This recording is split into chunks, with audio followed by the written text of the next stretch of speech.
그래서 아무도 여기서 쫓겨나라고 하지 않지만 나는 쫓겨나갈 수밖에 없습니다. 그럴 때 또 악한 영이 와서 그를 무집어서 악한 곳으로, 어두운 곳으로 지나가게 하죠. 근데 케네스 해긴 목사님의 책을 보면은 어떤 분의 집에 이렇게 방문했는데 그 집 주인이 이렇게 뜨거운 커피를 좋아했대요. 그래서 아침마다 뜨거운 커피를 마시는데 그 뜨거운 커피를 사람들은 이렇게 먹으려고 하면 좀 이렇게 기다렸다가 먹잖아요. 왜냐면 너무 뜨거우면 못 먹으니까. 근데 이 사람은 뜨거운 커피를 바로 내리자마자 바로 먹는데 아무 고통이 없는 거예요. 그러니까 이 뜨거운 커피를 먹는 걸 너무 많이 했기 때문에 여기가 이 식도 이 부분이 이렇게 유스트가 된 거예요. 그러니까 익숙해진 거예요. 그래서 뜨거운 커피를 바로 내리자마자 그냥 들이키는 걸 보면서 케네스 겐 목사님의 말씀이 우리의 양심도 그렇게 둔해질 수 있다. 죄에 의해서 계속 무뎌지니까 뜨거운지를 모르는 거예요. 그렇게 비유하셨거든요. 우리의 양심이 화인을 맞았다 그러잖아요. 그래서 우리가 지금 이곳에서는 그 양심을 가지고 회개할 수 있지만 그곳에 가서는 더 이상 무뎌져서 아무것도 할 수가 없는 거예요. 그리고 또 김수환 추기경님의 책을 보면은 지옥에서 영혼들이 계속 나는 이것만 있으면 난 여기서 탈출할 것 같아. 이것만 있으면 난 여기서 탈출할 것 같아. 그러면서 답을 가르쳐달라고 계속 그러더래요. 그래서 이분이 그 답이 회개니까 회개라고. 그러면은 이 지옥에 있는 영혼들이요. 뭐라고요? 하면서 그 말만 못 듣는데요. 회개만 못 듣는 거예요. 참 이상하죠. 그것이 지옥에서 현실인 거예요. 그래서 한 천사가 이렇게 말했다 그래요. 여기에서는 어떠한 선고도 할 필요가 없습니다. 누가 선고를 할 필요가 없어요. 어떤 죄인이든지 그의 생애가 자신이 죄인임을 증명합니다. 세상에 있는 동안 어느 정도 죄인의 마음에 죄의 형벌은 시작되지만 여기에서 그 결과를 완전하게 받게 되는 것입니다. 누구도 사형 선고를 낸 것도 아니에요. 쫓겨낸 것도 아니에요. 어떤 선고를 한 것이 아니에요. 이미 그 영혼이 아는 것입니다. 자신이 죄인임을 증명하게 되는 것입니다. 근데 영의 세계에서는요, 지옥이라고 하는 곳은 많은 등급과 상태가 있대요. 그래서 그 고통도 그 죄의 그 양과 질에 따라서 틀리다고 합니다. 근데 천국도 다르대요. 천국은 빛이 임하는 곳이에요. 그래서 빛 가운데로 들어가는데 그 영혼들이 빛을 수용할 만큼만 그 위치를 차지한다고 그래요. 그래서 그 빛 가운데 들어가지만 그 등급이 있는 거예요. 그래서 그 빛을 통해서 죽지 않을 만큼. 왜냐하면 그 빛은 우리를 살리기도 하는 빛이기도 하지만 우리가 어둠 가운데 있을 때는 그 어둠 때문에 죽게 되는 거거든요. 그래서 그 빛의 수용 정도에 따라서 우리가 그 단계로 위치한다 그래요. 근데 그것은요, 천국의 배려인 거예요. 그렇죠? 우리가 더 높은 빛으로 들어가면 우리가 죽으니까. 우리가 거기서 살 수가 없기 때문에 그렇게 해서 우리를 위치한다 그러는 거예요. 근데 그들이 도달한 빛의 정도는요, 이 사람들의 그 빛이 정도가 어떤 거를 알 수 있냐면은 전체의 모습에서 방사되는 밝음으로 알 수가 있대요. 그래서 우리가 얼마나 밝은지, 얼마나 어두운지 서로 모르잖아요. 근데 그곳에 가면은 그 사람의 그 반사되는 빛, 그것으로 인해서 그들이 얼마나 빛 가운데 있는지, 얼마나 어둠 가운데 있는지, 그걸 알게 된다는 것입니다. 여러분, 여기서 어떻게 살아야겠어요? 예. 예수 그리스도께서는 빛이셨고 어둠이 조금도 없으셨어요. 예.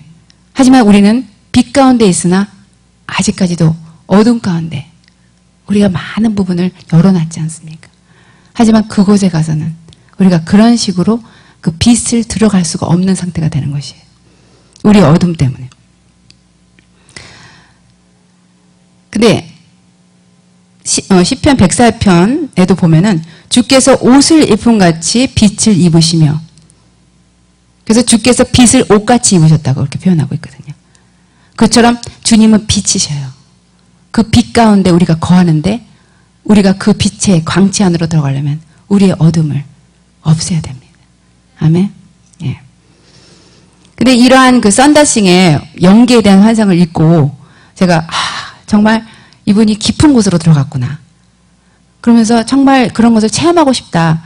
근데 정말 하나님께서 깊은 부분을 가르쳐 주셨구나. 그런데 신학적으로도 이 J.I. 패커의 하나님을 아는 지식이 보면은 그 부분이 온전하게 뒷받침이 됩니다.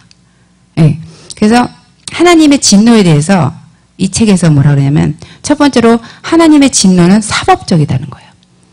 그래서 어떠한 경로나 어떠한 그런 그 분노의 어떤 감정이 아니라 사법적으로 처리하시는데 하나님의 진노를 경험하는 사람들이 겪는 고통에서 발견하게 되는 명백한 전제는 각자가 자신이 받아 마땅한 것을 받는다는 것이다. 아까 말한 것처럼 응보죠. 자신이 정확하게 받아야 되는 그만큼의 양을 받는 것이래요. 그래서 더 이상도 더 이하도 아니도록 하나님은 극하게 아주 심각하게 그것을 배려하시고 그것을 조정하신다고 합니다. 근데 그때에서야 죄의 무거움을 극렬하게 깨닫게 된다는 거예요. 근데 여러분 우리가 기압이 있잖아요. 그죠? 기압은 분명히 있는데 우리가 그 기압을 지금 느낍니까? 못 느끼잖아요. 그렇죠? 하지만 그 기압이 느껴진다고 해보세요. 우리는 아마 여기서 다 쓰러지고 없어질 거예요. 그렇죠? 그거와 똑같은 원리로 지금 우리는 죄를 짓고도 죄의 무게를 몰라요. 죄의 무게가 우리에게 한마디로 쌓여 있어요. 우리 머리 위로. 근데 그걸 못 느끼는 것 뿐이에요. 하지만 이제 하나님이 우리를 심판할 때는 그 죄의 무게가 우리를 누른다는 것입니다. 그때 그것이 그들에게 보응이 되는 거예요. 응보가 되는 거예요. 죄의 무거움을 극렬하게 깨닫게 되는 것이에요. 그것이 하나님이 우리에게 예비하라고 하시는 것입니다. 근데 두 번째는 아까 썬다싱의 말처럼 성경에서 하나님의 진노는 사람들이 스스로 선택하는 것이다. 지옥은 하나님이 부과하시기 이전에 하나님이 어떤 사람을 그분에게로 이끄시기 위해 그 사람의 마음속에 빛을 비추실 때 그가 그 빛으로부터 물러남으로써 스스로 선택하는 상태다. 그 정확하게 그 썬다싱의 그 경험을 완전히 뒷받침해주는 그런 신학적인 논증을 해주신 것입니다. 그러면서 예수를 믿지 아니하는 자는 하나님의 독생자 이름을 믿지 아니하므로 벌써 심판을 받은 것이라. 그때 이것은 곧 정죄는 이것이니 곧 빛이 세상에 왔으되 사람들이 자기 행위가 악함으로 빛보다 어두움을 더 사랑한 것이라. 이미 심판은 정죄되었어요. 예수님이 오셨습니다. 예수님이 오신 것에 대한 나의 반응이 이미 심판입니다. 빛보다 빛이 왔으되 어두움을 더 사랑하였느니라. 그것이 이 땅에 임한 이미 심판입니다. 주님께서 그랬죠.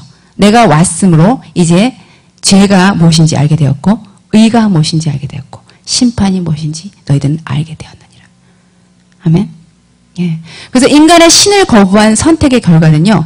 그 영원히 이루어진다는 것이에요.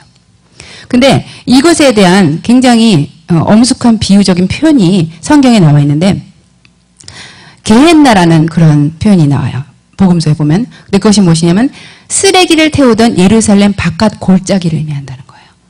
여러분 우리 이 현대화된 사회에서도 쓰레기를 태우는 곳은 얼마나 지저분한 곳이에요. 그런데 그 예루살렘에 참 문둥이도 말았죠. 그런데 그 쓰레기를 태우던 예루살렘 바깥 골짜기를 의미하는 표현으로 게헨나라는 그것을 영원히 이뤄진 영원히 가는 곳으로 표현되고 있는 거예요. 그리고 또 하나의 표현은 죽지 않는 구더기. 그래서 정죄하는 이것은 무엇을 말하냐면은 정죄하는 양심에 의해서 인격이 끝없이 해체되는 것을 의미하는 거예요. 양심이 계속 자기를 정죄하는 거예요. 여러분 정죄감에 빠져보신 분은 이것이 무엇인지 알 것입니다. 죄책감에 빠져본 분. 양심이 계속 자기를 자책하는데 그것이 끊임없이 그 인격을 해체시키는 거예요. 그러한 이미지로서 표현된 것이 죽지 않는 구더기. 그리고 또 하나는 불이에요. 근데 그 불은 좋은 불이 아니라 하나님의 불쾌함에 대한 괴로움에 찬 인식을 말해요. 불이 계속해서 탄다 그러잖아요. 지옥에서는. 그것은 하나님의 불쾌함에 대한 괴로움에 찬 인식을 말해요. 또 하나의 표현은 바깥 어두움이라는 표현입니다. 그건 뭐냐면 하나님뿐 아니라 모든 좋은 것과 인생을 살만한 것으로 만드는 것처럼 보이던 모든 것을 상실했음을 의미하는 것이에요. 이제 모든 것이 잃어버려졌다. 그것을 의미하는 것이 바깥 어두운 데서 이를 간다 그러잖아요. 예, 그것이 바깥